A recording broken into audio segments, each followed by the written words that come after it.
Olá, mais uma vez estamos retomando as nossas aulas de física. Sou professora Evilane. Meus queridos alunos do 8º ano, a nossa aula de número 12 será exercícios referentes a máquinas simples e cálculo de energias, né? Como nós vimos nas aulas anteriores.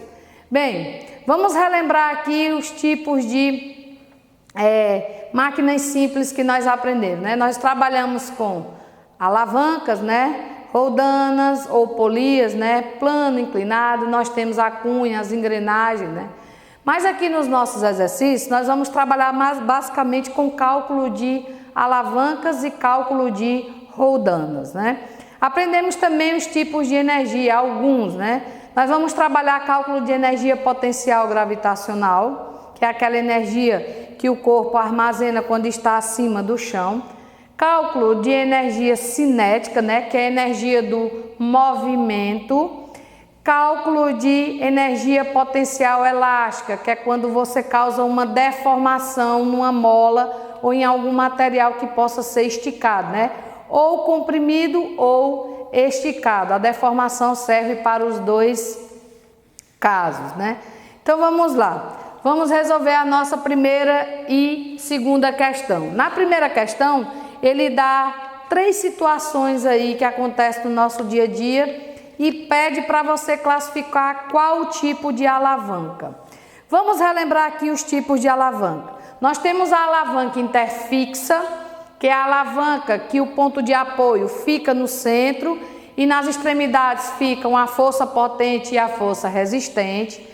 Temos a alavanca interresistente, que é quando a resistência fica no centro e nas extremidades vamos ter de um lado o apoio e a força potente. E temos a alavanca interpotente, que é quando a força potente fica localizada no centro, em uma extremidade o apoio e na outra extremidade a força resistente, né?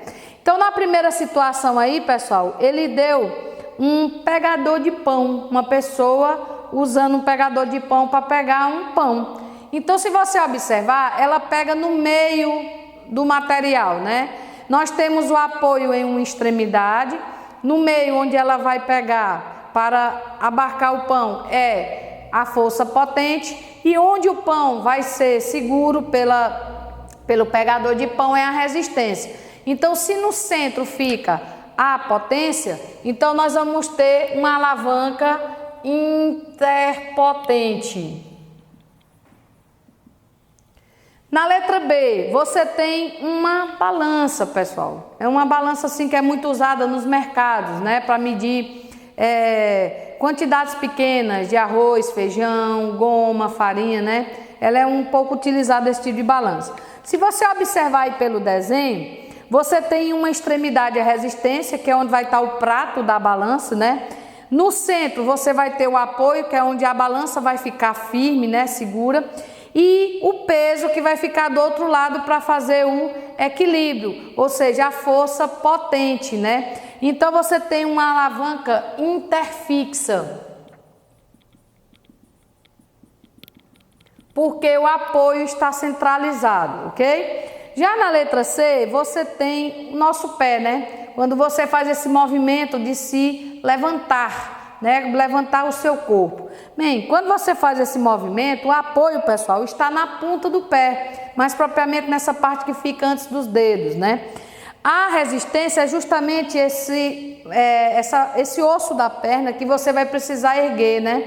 E a potência vai ser justamente o calcanhar, vai fazer você fazer esse movimento junto com os músculos, né? Então nós temos a resistência centralizada, né? Então nós temos uma alavanca interresistente. Algumas partes do nosso corpo são alavancas, pessoal. Quando você faz esse movimento aqui, ó, você tem uma alavanca. Eu estou segurando o piloto aqui, então aqui é a resistência, né? Aqui no meu cotovelo é o ponto de apoio. E esse músculo aqui, com esse meu antebraço, ele faz esse movimento aqui para erguer. Ou seja, é uma alavanca interpotente. Então, partes do nosso corpo são alavancas. Na segunda questão, ele deu exemplos de materiais e quer que você classifique cada um com relação ao tipo de alavanca que ele representa. Uma tesoura, pessoal. A tesoura nós temos a resistência em uma extremidade, o apoio, que é onde fica segurando os dois lados as duas partes da tesoura, e temos a potência onde você segura os dedos, né? Então é interfixa. Em um quebra-nozes, eu não sei se vocês já viram, no quebra-nozes é o seguinte: o apoio está em uma extremidade, a noz que vai ser quebrada, ela fica no meio e a força potente fica na outra extremidade. Então é uma alavanca interresistente.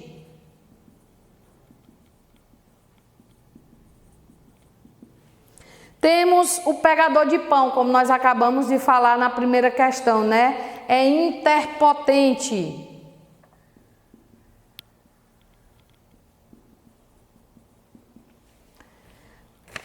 No nosso quarto exemplo, o alicate. O alicate é o mesmo princípio da tesoura, né? O ponto de apoio fica centralizado. Então é interfixa. Uma pinça. Pinça que a gente costuma usar em casa, né, para tirar pelos aqui da sobrancelha. É um tipo de alavanca como o pegador de pão. É interpotente.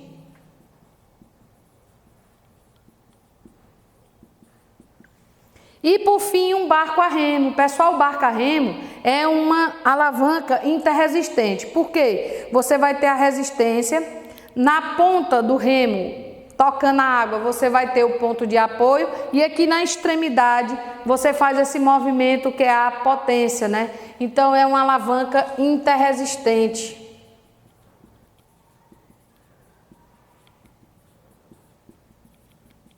Você vai ter que fazer o barco se movimentar, né? Na terceira questão, aí nós vamos agora trabalhar com alavancas, né? Cálculo de alavancas. Vocês lembram na aula que é uma formulazinha bem simples.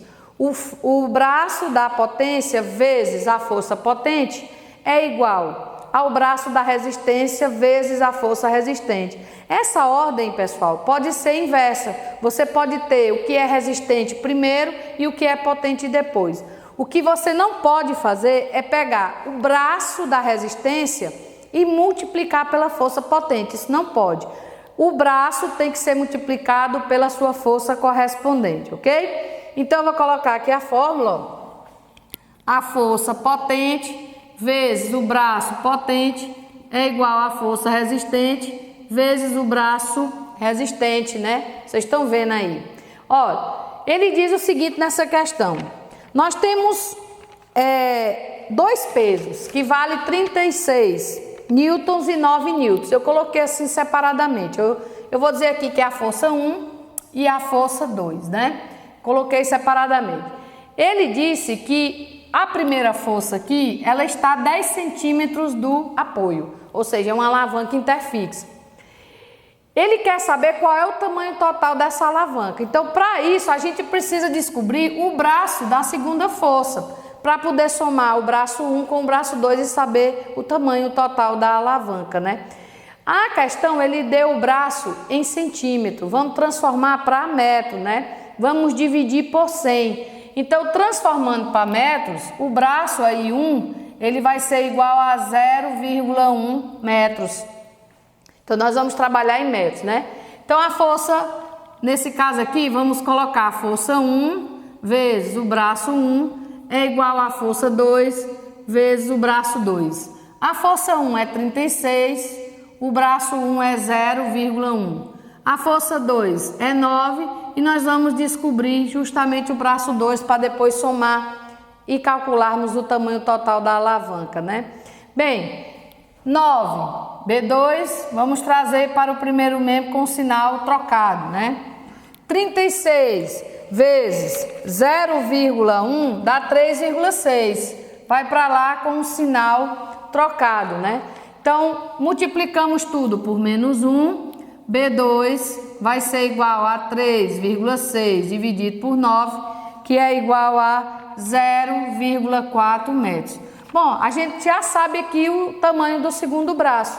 Se o primeiro é 0,1 e o segundo é 0,4, então o tamanho total dessa alavanca aqui, pessoal, é de 0,5 metros, ou seja, 50 centímetros. A gente multiplica por 100. Bem, na nossa quarta questão, ele diz o seguinte, eu já escrevi aqui o esboço da questão, né?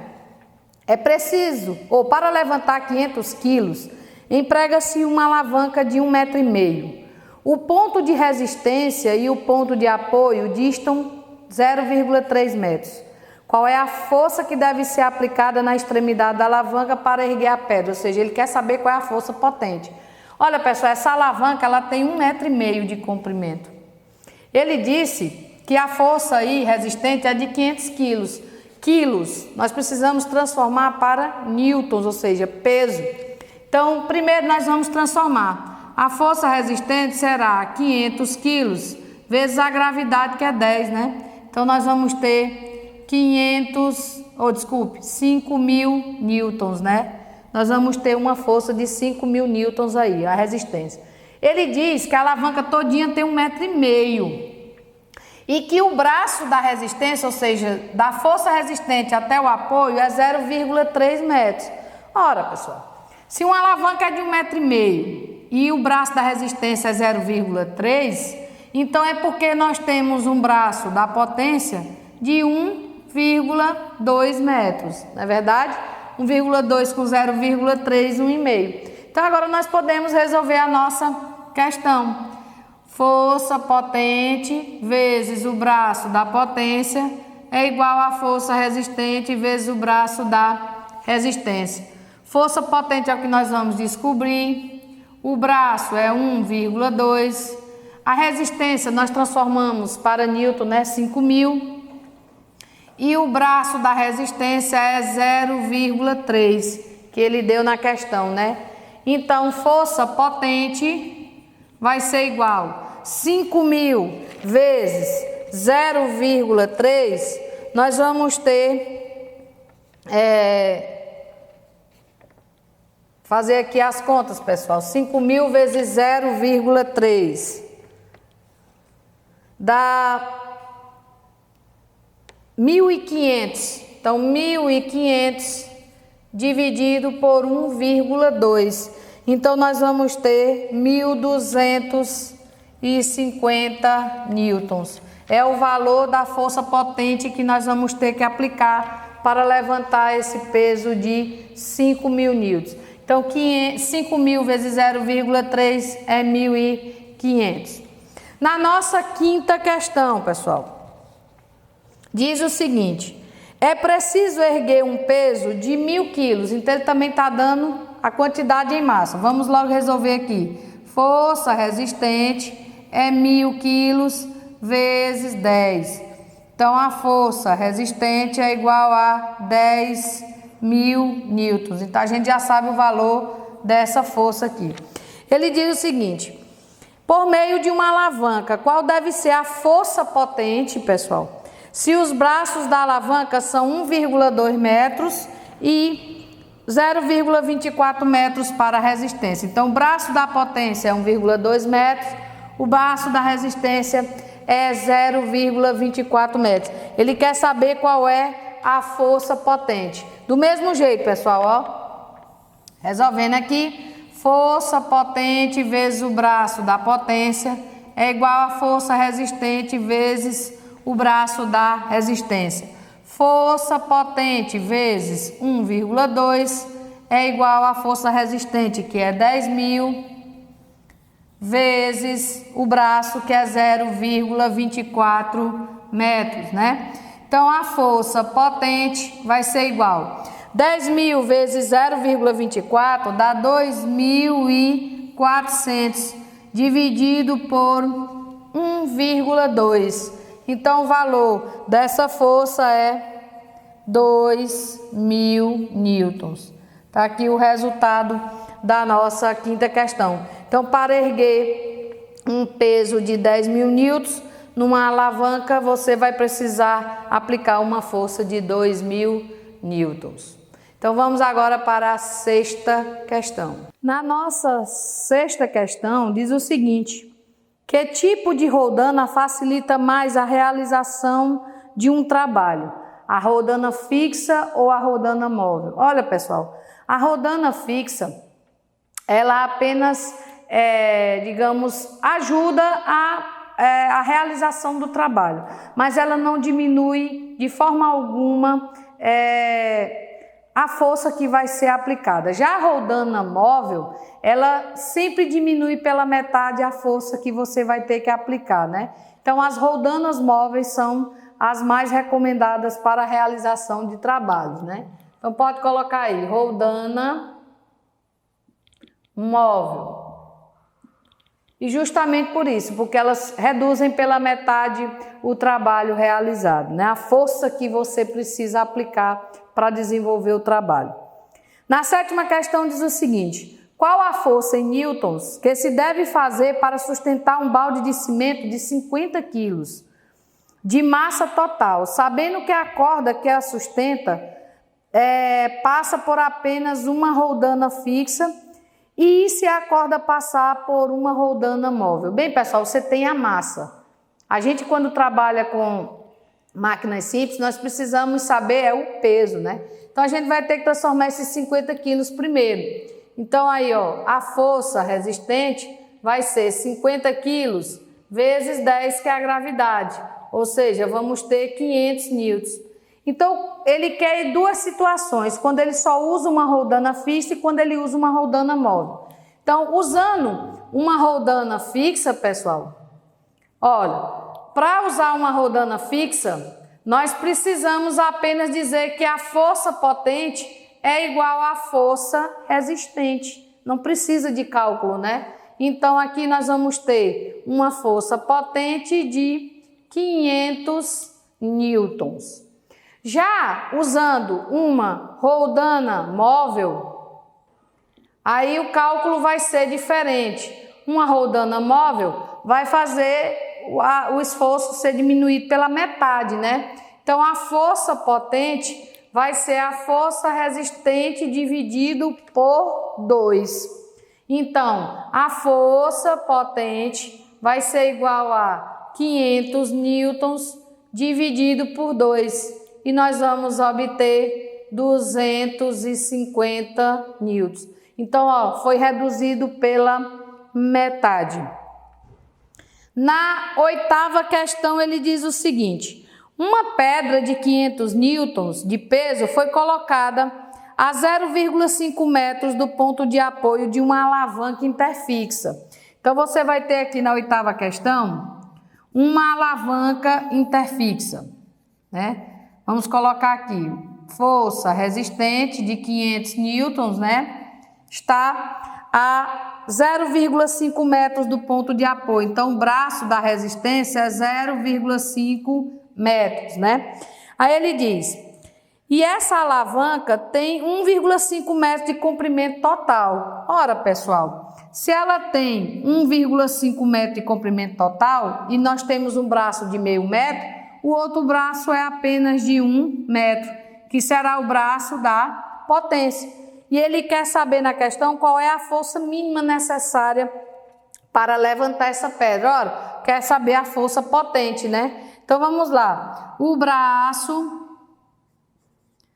da potência vezes a força potente é igual ao braço da resistência vezes a força resistente. O braço da potência é 1 vezes a força potente, que é igual ao braço, que é 0,5 vezes 500.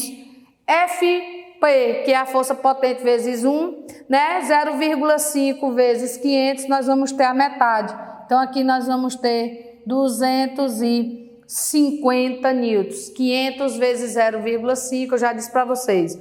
Um número multiplicado por meio é a metade. Um número dividido por meio é o dobro, né? Então, nós vamos ter aí que aplicar uma força de 250 newtons para poder erguer esse peso de 500 newtons, né? Na nossa nona questão, ele diz o seguinte: Uma força de 46,4 newtons equilibra uma carga sustentada por uma roldana móvel. Então, ele está dizendo que uma força, ou seja, uma força aplicada de 46,4, força potente, ele quer que você calcule o peso, ou seja, ele quer que você calcule a força resistente aí, né? Ele diz que usa uma roldana móvel, né? Então, a força potente é igual à força resistente dividido por 2. Então, o que é que a gente pode fazer aqui? A força resistente vai ser a força potente vezes 2, né? Então, vai ser quanto aqui, pessoal? A força potente é de 46,4 newtons vezes 2. Então, nós vamos ter um resultado de 2 vezes 4, 8, 2 vezes 6, 12, vai 1, 92,8 newtons, né? É o resultado da 9ª questão. 10ª questão. Diz o seguinte: um peso de 240 newtons é equilibrado por um cadernal. Cadernal, pessoal, é um sistema de roldanas fixa e o restante são móveis, né? De 3 roldanas móveis. Calcule o valor da força potente a ser aplicada na corda. Olha, pessoal, quando você tem um sistema de rodanas móveis, você tem que usar a fórmula assim, ó, força potente é igual a força resistente dividido por 2 elevado a N, onde N é justamente a quantidade de roldanas. Ele diz que a força resistente aí é de 40 newtons e que existem 3 roldanas móveis. Então, vai ser 240 dividido 2 elevado à terceira, 8, né? 24 dividido por 8 é 3, então vai ser 30 newtons. Você pode fazer o seguinte também, não são 3 roldanas móveis, né? 240 a metade, 120, a metade, 60, a metade, 30, né? Tá aqui, ó, 30 newtons. 11ª questão. Diz o seguinte: para equilibrar um corpo de peso de 208 newtons, uma força de 26 newtons é aplicada na corda de um cadernal de roldanas. Ele quer saber justamente a quantidade de roldanas móveis. Então, nós vamos usar essa mesma fórmula aqui, ó. Força potente é a força resistente dividido por 2 elevado a N. Só que nós vamos descobrir, pessoal, o valor desse N aqui, né? Então, ó, a força potente aí que ele aplica é de 26 newtons. Vai ficar 26 é igual a 208 dividido por 2 elevado a N. Meio pelos extremos. Vai ficar 26 vezes 2 elevado a N. Cuidado, pessoal, a gente não multiplica o 26 vezes 2, porque o 2 aqui está elevado a uma potência, né? Então, isso aqui é como se você entendesse que fosse um x, né? 26x é igual a 208. Então, você vai conservar o 2 elevado a n e vai fazer o seguinte, 208, nós não estamos multiplicando aqui, ele vem para cá dividido por 26. Então, 208 dividido por 26 dá igual a 8, né? Vai ficar 2 elevado a n é igual a 8. O que é que nós vamos fazer aqui, pessoal? Nós precisamos igualar as bases, né? 8 é um número que é derivado de uma potência de base 2, né? 2 elevado a n, você pode fatorar. 8 por 2 dá 4, por 2 dá 2, por 2 dá 1, ou seja, é 2 elevado à terceira, né? Fazendo o fatoramento. Então, o que é que a gente faz? Cancela aqui as bases. Então, a quantidade de roldanas móveis nesse cadernal será de 3 roldanas. Vamos para a 12ª questão. Na nossa 12ª questão, nós vamos fazer cálculo de energias a partir de agora, né? Determine a energia potencial gravitacional em relação ao solo de uma jarra de água de massa de 1,5 quilos, que está sobre uma mesa a 0,8 metros de altura, no local onde a gravidade é 10 metros por segundo ao quadrado. Bem, energia potencial gravitacional é a massa vezes a gravidade vezes a altura, né? A energia potencial gravitacional vai ser igual a massa, que é de 1,5 quilos, a gravidade, que é 10, e a altura, que é 0,8, né? Então, a energia potencial gravitacional é igual 1,5 vezes 10 é 15. 15 vezes 0,8 vai dar igual a 12 joules. Então, 1,5 vezes 10 é 15, vamos andar uma vírgula para a direita.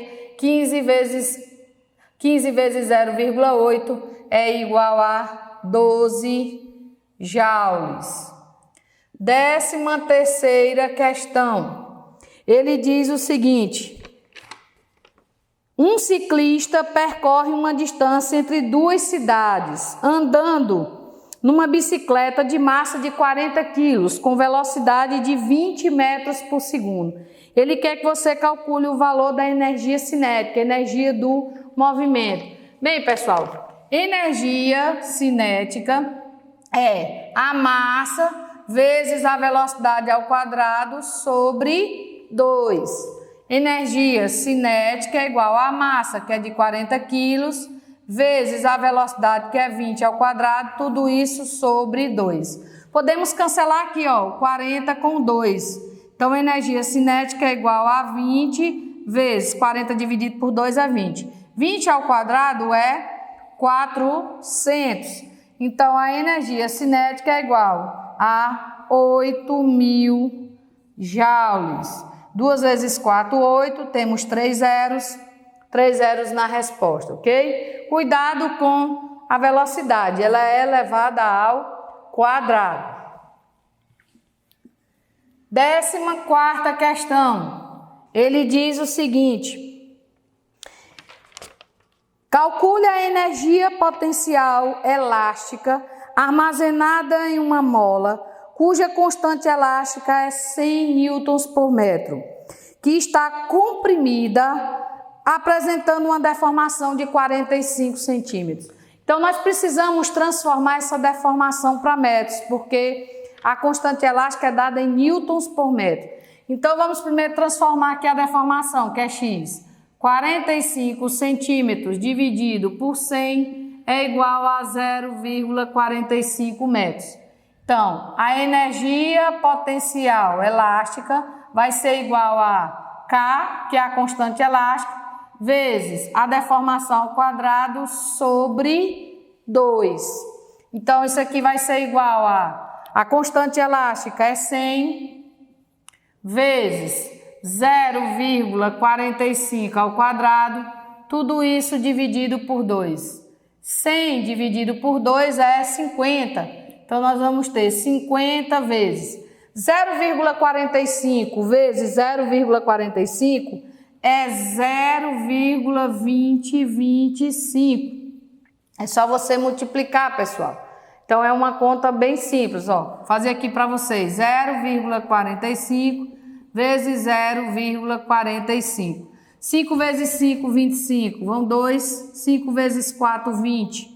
E 2, 22. Vão 2. 5 vezes nada é nada, baixo 2, né? 4 vezes 5, 20. Vão 2. 4 vezes 4, 16. E 2, 18. Vai 1. 4 vezes nada é nada, baixo 1. E temos 0, 0 e 0, porque nada vezes 5 é nada, nada vezes 4 é nada e nada vezes nada é nada.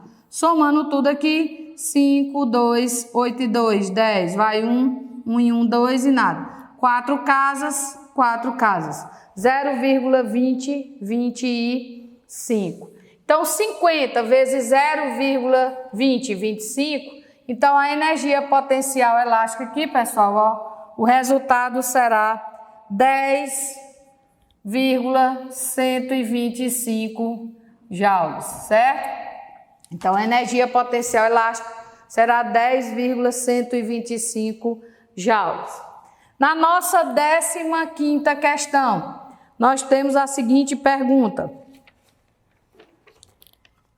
Uma mola elástica ideal submetida à ação de uma força de 10 newtons está deformada em 2 centímetros. Qual a energia elástica armazenada na mola? Bom, é o seguinte, primeiro a gente tem que transformar a deformação, né?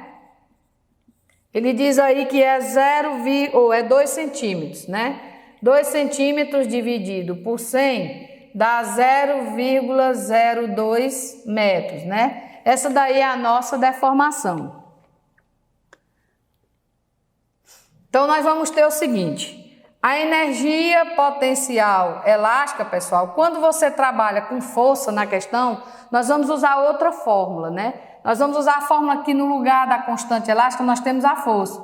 Força vezes a deformação sobre 2. Cuidado, a deformação aqui não é elevada ao quadrado. Então, vai ficar a força, que é de 10 newtons, né? X. 2 dividido por 100 dá 2. Tá certo, 0,02. Então, vai ficar 10 vezes 0,2, né?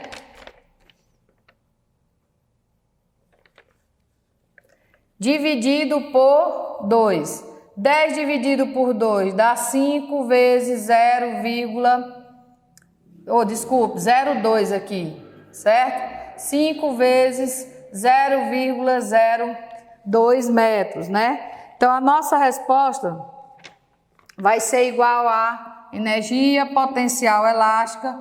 Vamos lá, 0,02 vezes 5. 5 vezes 2, 10, vai 1. 5 vezes nada é nada, baixo 1. 5 vezes nada é nada. 2 casas após a vírgula, 2 casas após a vírgula. Vai ser 0,1 joules, vai ser a nossa resposta, ok? Vamos agora para a nossa última questão. Na nossa 16ª questão, para comprimir uma mola em 50 centímetros, foi necessário exercer uma força de 10 newtons. Então, primeiramente, temos que transformar a deformação para metros, né? X aí é 50 centímetros. Então, dividimos por 100, dá 0,5 metros. Ele diz que a força que está sendo aplicada aí é de 10 newtons. A primeira pergunta é, qual é o valor da constante elástica da referida mola? Bem, pessoal, no conteúdo que vocês receberam, para a gente calcular a constante elástica, você pode usar essa fórmula bem simples. A força é igual a constante elástica vezes a deformação. Então, a constante elástica vai ser igual a força dividido pela deformação. A nossa força é de 10 newtons e a nossa deformação é de 0,5 metros. Todo número dividido por meio é o dobro, né? Então, vamos ter aí 20 newtons por metro, que a unidade de medida de constante elástica é newtons por metro. Na letra B, ele diz, qual o valor da energia potencial elástica de um corpo que está ligado a essa mola? Bem, pessoal, essa letra B aqui, nós podemos resolver de duas formas diferentes. Nós podemos resolver pela força, pela energia potencial elástica igual a força vezes a deformação dividido por 2, ou podemos resolver energia potencial elástica igual a constante vezes a deformação ao quadrado sobre 2. Por que nós podemos resolver por essas duas? Porque na questão ele já deu a força, né? E acabamos de calcular a constante elástica aqui na letra A. Eu aconselho vocês resolverem pela primeira porque não tem potenciação, né? Mas vou resolver pelas duas. Energia potencial elástica é igual a força, que é 10, vezes a deformação, que é 0,5, tudo isso dividido por 2. 10 dividido por 2 é 5, né? Energia potencial elástica vai ser igual a 5 vezes 0,5. Então, a energia potencial elástica vai ser igual a 2,5 joules. Todo número multiplicado por meio é a metade desse número, né? Resolvendo da segunda maneira aqui. Energia potencial elástica é igual a constante, que é 20, vezes a deformação, que é 0,5 ao quadrado. Então, energia potencial elástica, tudo isso dividido por 2, 20 dividido por 2 é 10, vezes 0,5 vezes 0,5 dá 0,25. Então, a energia potencial elástica anda uma vírgula para frente, 2,5 joules. Tá aqui, ó, pessoal. Você pode resolver pelas duas fórmulas. Você é quem vai escolher, certo? A melhor maneira possível de você encontrar essa energia potencial elástica. E na letra C ele quer saber o valor do trabalho. Ora, pessoal, o trabalho da força elástica é igual à própria energia potencial elástica. Então não precisa fazer cálculo. Trabalho da força elástica, né, vai ser igual a 2,5 joules. O trabalho é igual a energia potencial elástica. Bem, pessoal, eu espero que vocês tenham compreendido a resolução dessas questões. Exercitem em casa e eu espero que na próxima aula vocês consigam compreender mais ainda os assuntos relevantes da física que nós vamos dar continuidade. Até a próxima aula, um grande abraço da tia Evi.